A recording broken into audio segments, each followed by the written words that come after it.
얘들아, 잘 자라. 따뜻해? 아니, 그래서 방금 들어. 방금 들었구나. 으치.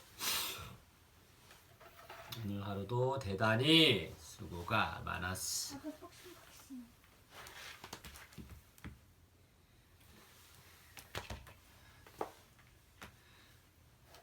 이 세상에서 가장 편한 자세로 자. 아.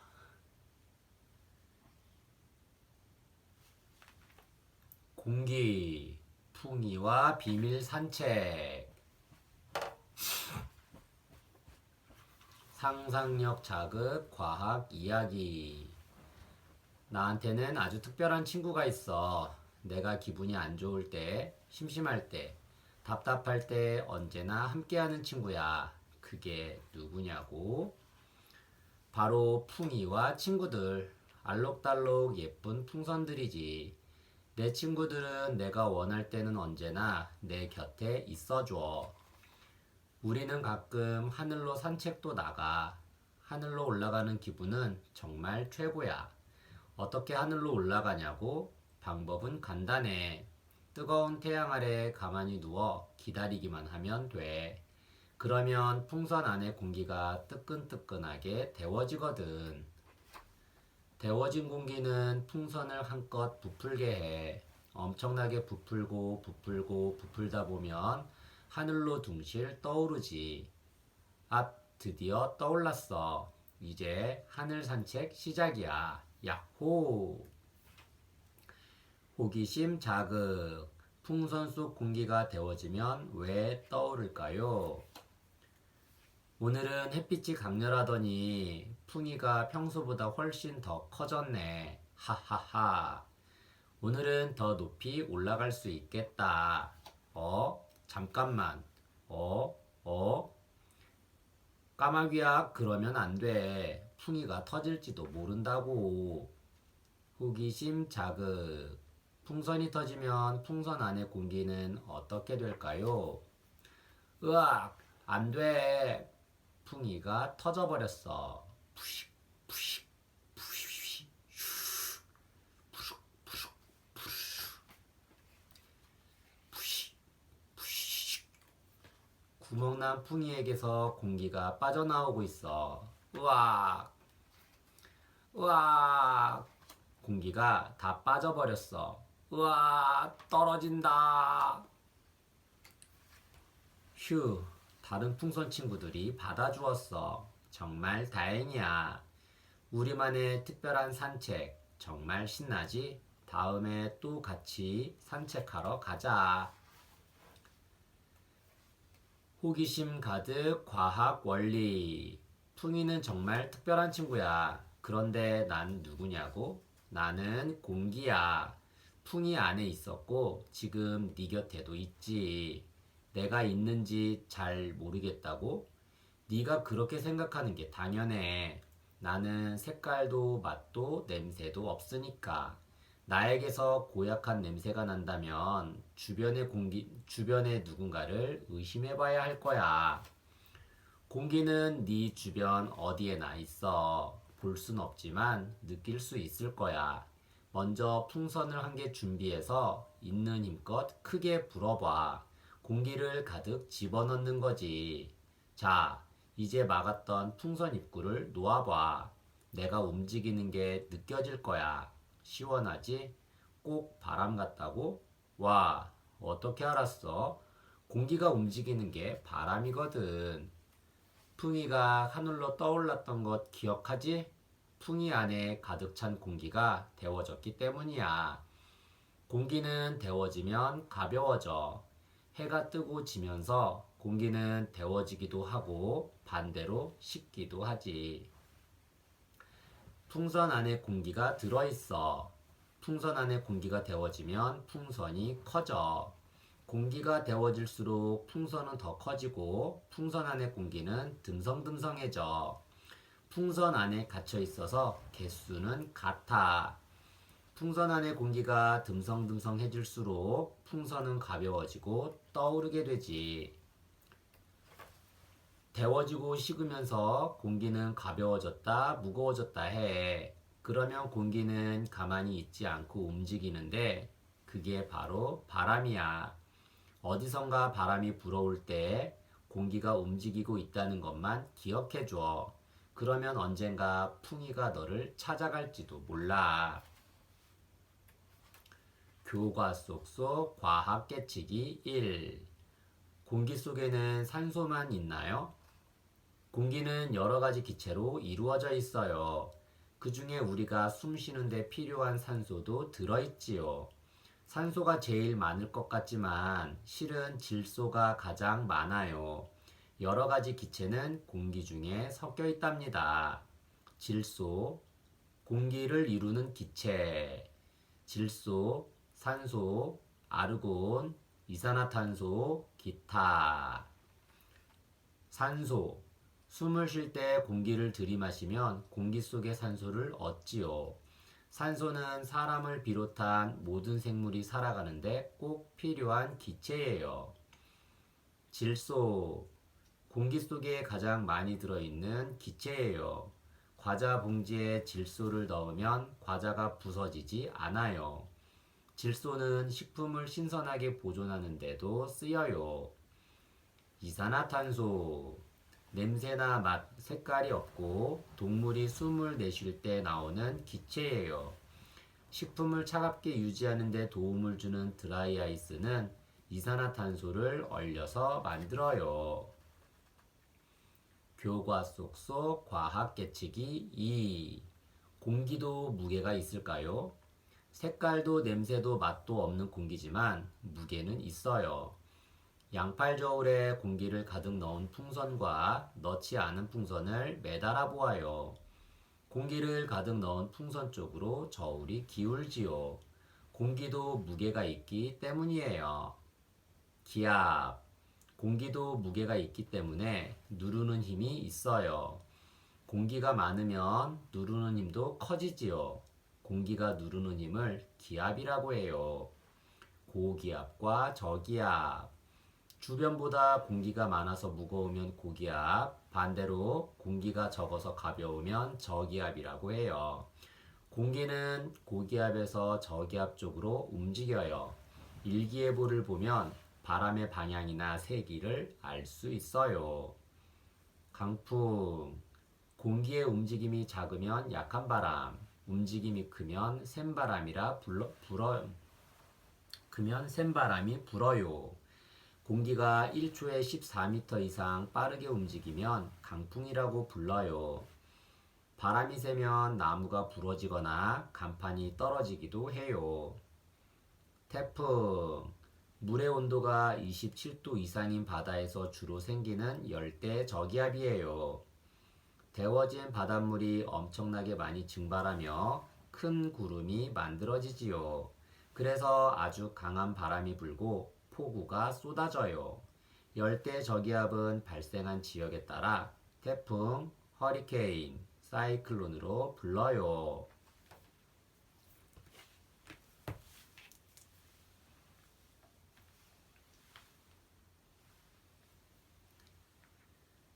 흙과 돌, 마법 구슬아 모래를 찾아줘. 상상력 자극 과학 이야기. 동쪽 하늘 끝 빨간 구름과 파란 구름 사이에 마법 유치원이 있어요. 꼬마 마법사들은 이곳에서 매일 재미있게 놀아요. 꼬마 마법사들이 가장 좋아하는 놀잇감은 모래예요. 사박사박하고 바스스한데 무엇이든 만들 수 있지요. 꼬마 마법사들은 모래놀이를 정말 좋아해요. 어느 날 유치원에 거센 바람이 몰아닥쳤어요. 심술마녀의 지시예요. 바람아, 놀이터의 모래를 모두 날려버려라. 모래가 바람을 타고 날아가기 시작했어요. 순식간에 놀이터의 바닥이 드러났어요. 하하하, 난 누구든 재미있게 노는 게 싫어. 심술마녀는 모래를 모두 가지고 사라져 버렸어요. 꼬마 마법사들은 사라진 모래를 찾으러 가기로 했어요. 마법구슬아, 우리를 모래가 있는 곳으로 데려다 줘. 꼬마 마법사들이 도착한 곳은 산 꼭대기였어요. 주위에는 온통 커다란 바위뿐이었어요. 여기에는 모래가 없는 것 같은데?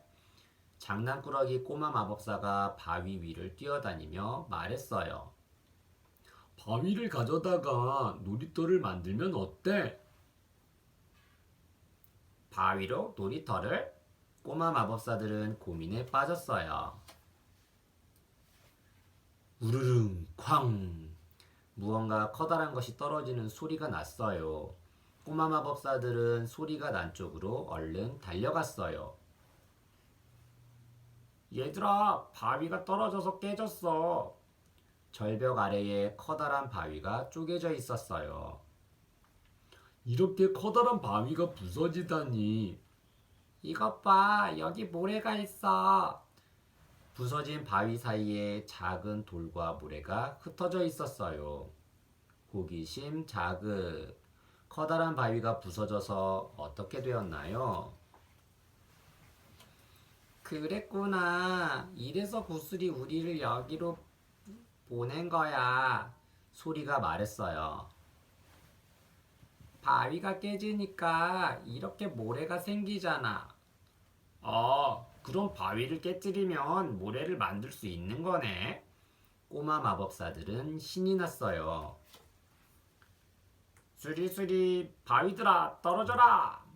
꼬마 마법사들은 절벽 위에 바위를 아래로 떨어뜨렸어요.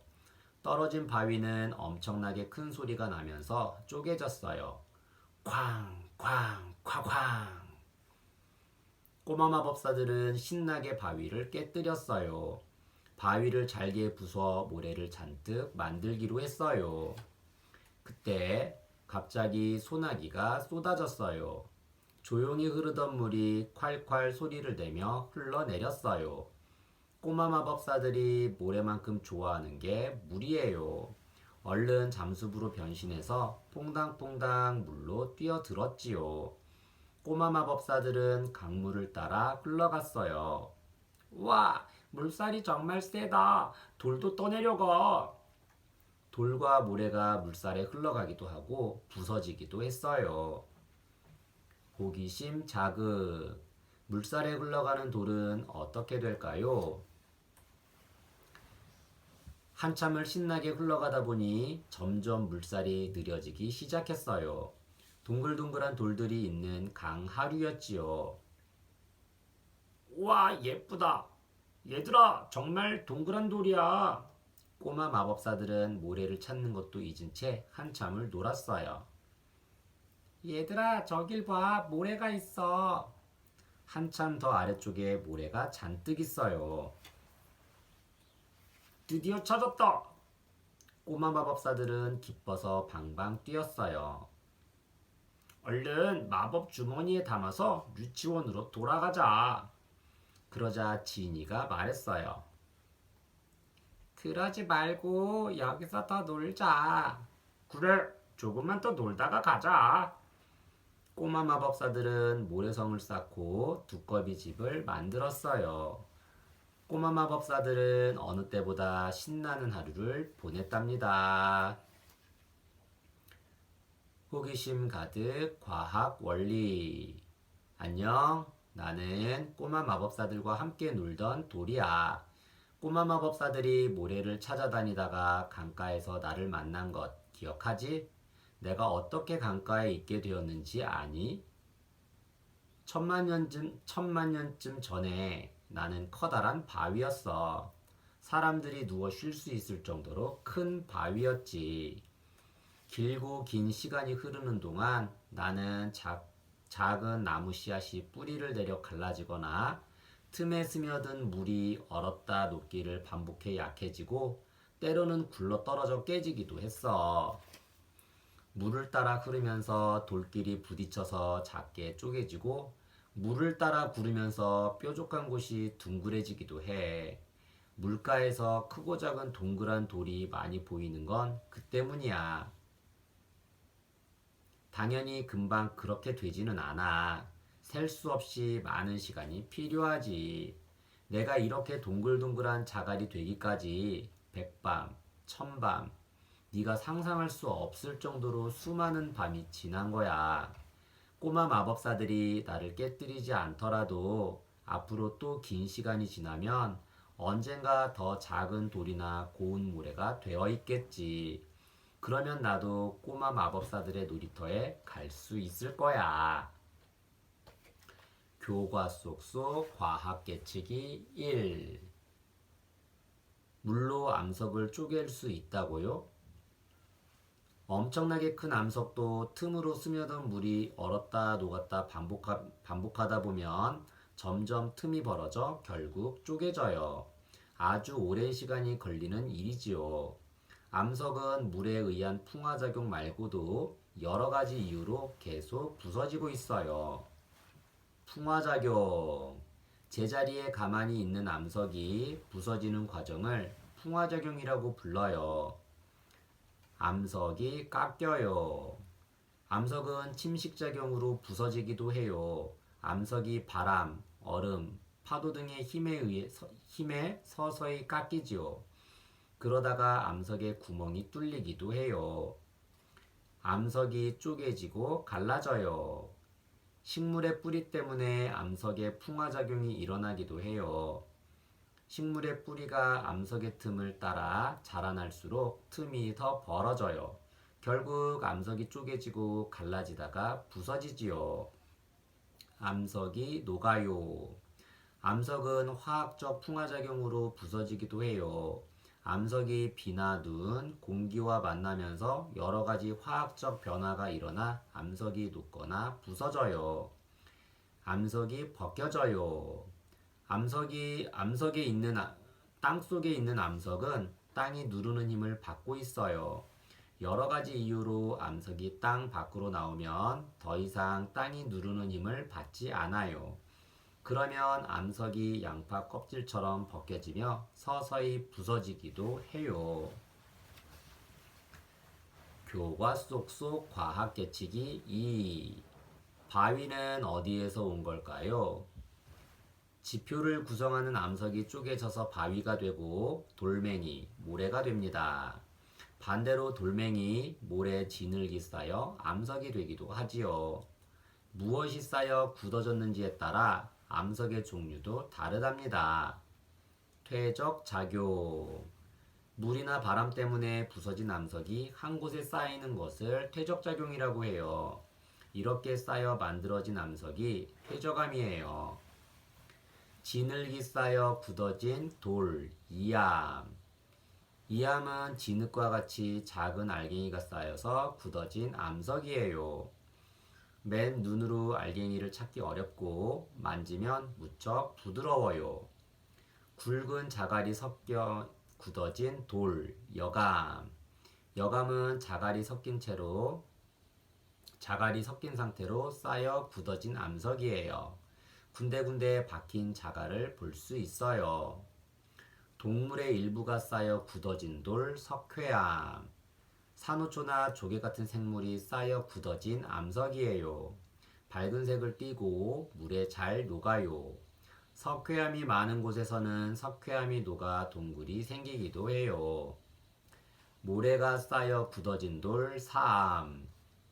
진흙보다 알갱이가 큰 모래가 쌓여 굳어진 암석이에요. 맨눈으로도 알갱이가 보이고 만지면 약간 거친 느낌이에요. 화산재가 쌓여 만들어진 돌, 응회암. 화산이 폭발할 때 많은 돌 부스러기가 날리는데 이것이 화산재예요. 화산재가 쌓여 굳어진 암석이 응회암이에요. 알갱이 크기는 모래나 진흙처럼 작아요.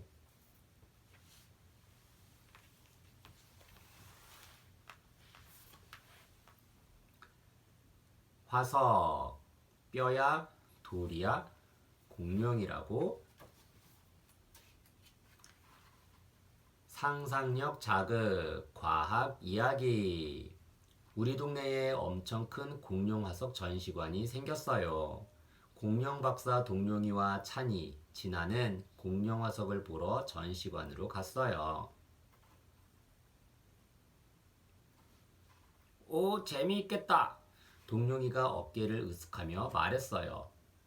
모르는 건 내가 다 알려줄게. 이건 시조새야. 엄청나게 오래전에 살던 새지. 찬이와 진아는 새라는 말에 깜짝 놀랐어요. 우와, 엄청나게 큰데? 맞아. 하늘을 날면 하늘을 뒤덮을 것 같아. 시조새는 공룡도 아니고 새도 아니고 그 중간쯤이랄까? 이건 뭐야? 빵인가? 고소한 냄새가 나. 아, 그건 공룡똥이야. 뭐? 공룡똥? 으악, 냄새! 고소한 냄새가 난다더니 하하하. 다음 전시실에는 찬이가 가장 좋아하는 티라노사우루스의 뼈가 있었어요. 엄청나게 커다란 티라노사우루스는 금방이라도 움직일 것 같았어요. 티라노사우루스야, 움직여봐. 호기심 자극. 공룡뼈는 어떻게 전시관에 왔을까요? 그때 갑자기 불이 꺼졌어요. 우와, 너무 캄캄해. 그럼 이게 대체 무슨 소리지? 동룡이가 눈을 끔뻑였어요. 그럼 티라노사우루스가 살아났어. 티라노사우루스가 쿵쿵 땅을 울리며 동룡이와 찬이, 진아를 따라왔어요. 으악, 왜 쫓아오는 거야? 왜긴 왜야. 육식공룡이니까 그렇지. 뭐? 그럼 우리를 잡아먹으려고? 으악! 동룡이와 친구들은 정신없이 달리다가 알껍데기가 수북한 둥지를 발견했어요. 셋은 알껍데기를 뒤집어 쓰고 둥지 속으로 쏙 숨었지요. 티라노사우루스가 사라지자 또 무언가 쿵쿵거리며 다가왔어요. 무시무시한 뿔이난 공룡이야. 으앙. 걱정 마. 트리케라톱스는 풀을 먹는 초식 공룡이야. 동룡이가 씩 웃으며 말했어요. 휴, 다행이다. 그때 트리케라톱스가 아이들을 조심스럽게 둥지 안으로 밀어넣더니 다정하게 품었어요.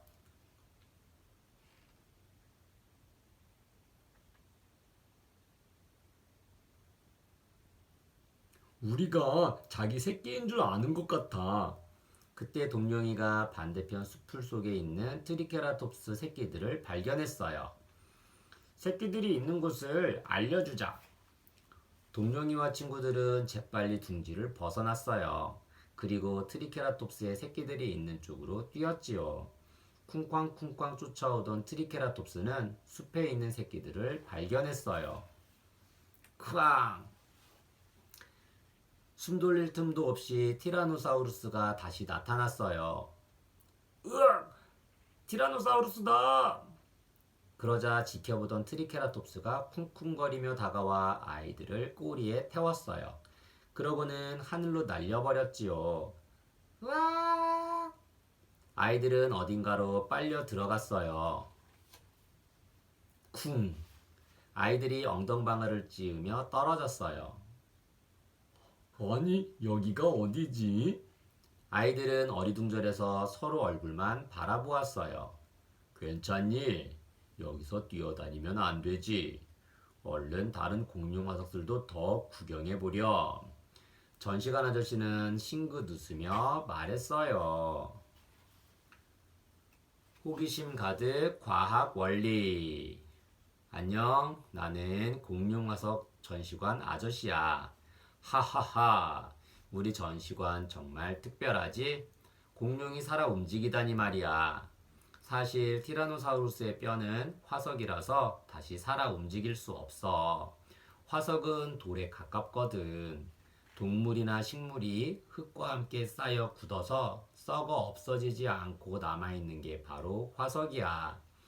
만들어지는데 엄청나게 오랜 시간이 걸리고 또 보통은 땅속 깊은 곳에 있지. 그런데 어떻게 박물관에 와 있느냐고? 땅속 깊은 곳에 묻혀있던 화석은 땅 밖으로 드러나기도 해. 1. 공룡이 죽으면 그 사체 위로 흙과 모래, 진흙 등이 덮여. 2. 시간이 흐르면서 썩고 남은 부분이 단단하게 굳어. 3. 그 위에 지층이 하나 둘씩 겹겹이 쌓이고 화석이 만들어져. 4. 지층이 솟아오르거나 땅이 비바람에 깎여 화석이 밖으로 드러나. 모습을 드러낸 화석을 돌과 분리해내서 본래 모습으로 잘 맞춘 다음 박물관에 전시하면 우리가 볼 수 있는 거야. 1. 발견된 화석을 흙과 바위 사이에서 조심스럽게 분리해. 2. 작업실로 조심히 옮겨. 3. 찾지 못한 부분은 뼈 모양을 만들어서 채우기도 해. 4. 완성된 뼈 화석을 전시해. 뼈뿐만 아니라 동물의 발자국이나 알, 똥, 식물의 잎이나 열매 등의 화석도 있어. 예전에 살았던 동물이나 식물의 흔적이 남아있다면 모두 화석이야. 삼엽충이라는 절지동물의 흔적이 남은 화석. 물고기나 조개 같은 물속 동물의 흔적이 남은 화석. 호박 안에 그대로 남아있는 곤충 화석. 단풍잎이나 소나무 모양의 식물 흔적이 남은 화석. 공룡이 알을 낳았다는 사실을 알게 해준 공룡 화석. 공룡의 크기를 알아낼 수 있는 공룡 발자국 화석. 우리는 화석으로 많은 것을 알아낼 수 있어. 얼마나 오래전에 살던 동물인지, 무엇을 먹고 살았는지, 동식물이 살던 환경은 어땠는지 등 아주 많은 정보를 알아낼 수 있어. 화석이 없었다면 우리는 아마 공룡이 살았다는 사실도 알 수 없었을 거야. 우리 전시관에 오고 싶지 않니? 하하. 이빨이 길고 날카로운 걸 보니 육식 동물이었나 보군. 바다 동물 화석? 그렇다면 예전에 그곳이 바다였다는 거잖아. 더 많은 화석을 발굴해서 지구의 비밀을 다 알아내고 싶다. 교과 속 과학 깨치기 1. 산에 층이 있다고요? 산 기슭이나 절벽에서 시루떡이나 샌드위치처럼 여러 겹의 층을 본 적이 있을 거예요. 이것이 바로 지층이에요. 층의 두께가 두꺼운 것도 있고 얇은 것도 있어요. 지층은 줄무늬가 보이며 각 층의 두께나 색이 달라요. 지층이 만들어져요. 자갈, 모래, 진흙 등 퇴적물이 쌓여서 굳어진 암석을 퇴적암이라고 해요. 퇴적암이 여러 개의 층을 이루고 쌓인 것이 지층이에요. 자갈, 모래, 진흙 등이 흐르는 물에 운반되어 가라앉아요. 가라앉은 퇴적물이 층을 이루며 쌓여요. 시간이 지날수록 계속 쌓이며 단단하게 굳어져요. 지층이 땅 밖으로 드러나기도 해요. 지층이 끊어지기도 해요. 지층은 땅의 움직임으로 밀리거나 눌리기도 해요. 이 과정에서 지층이 끊어지거나 솟아오르기도 하면서 모양이 바뀌어요. 끊어진 지층을 단층이라고 불러요. 지층이 휘어지기도 해요. 지층이 땅의 움직임으로 양쪽에서 눌리기도 해요. 양쪽에서 눌린 지층은 물결 모양으로 휘어지기도 하지요. 휘어진 지층을 습곡이라고 불러요. 교과 속 과학 깨치기 2. 이곳이 바다였다고요? 이곳은 분명 산인데 물고기 화석이 발견되었어요. 높은 산에서 조개나 물고기 화석이 많이 발견됐다는 것은 오래전 언젠가 그곳이 바다였다는 뜻이에요. 오랜 시간 동안 땅의 변화로 산이 가라앉고 바다였던 곳에 땅이 위로 솟아올라 산이 되었기 때문이지요. 시상 화석. 화석으로 과거의 환경을 알 수 있어요. 특별한 환경에서만 사는 생물의 화석이 발견되면 그곳의 환경이 어땠는지 알 수 있지요. 이러한 화석을 시상화석이라고 해요. 산호는 얕고 따뜻한 바다에 주로 살아요. 산호 화석이 발견된 곳이 얕고 따뜻한 바다였다는 것을 알 수 있어요. 조개는 얕은 펄에 살아요. 조개 화석이 발견되면 그 주변이 펄이었다는 것을 알 수 있어요. 고사리는 습하고 따뜻한 곳에 살아요. 고사리 화석이 발견되면 그 주변은 습지였음을 알 수 있어요. 표준 화석. 화석으로 지층의 나이를 알 수 있어요. 일정한 시기에만 살았던 동물의 화석이 발견되면 화석이 발견된 지층이 만들어진 시기를 알 수 있지요. 이러한 화석을 표준 화석이라고 해요. 고생대 표준 화석. 삼엽충은 고생대에만 살았던 동물이에요. 삼엽충 화석이 발견된 지층은 고생대에 만들어졌어요. 중생대 표준 화석. 공룡은 중생대에만 살았어요. 공룡 화석이 발견되는 지층은 중생대에 만들어졌어요. 신생대 표준 화석. 매머드는 신생대에 살았던 동물이에요. 매머드 화석이 발견된 곳은 신생대에 만들어진 지층이에요.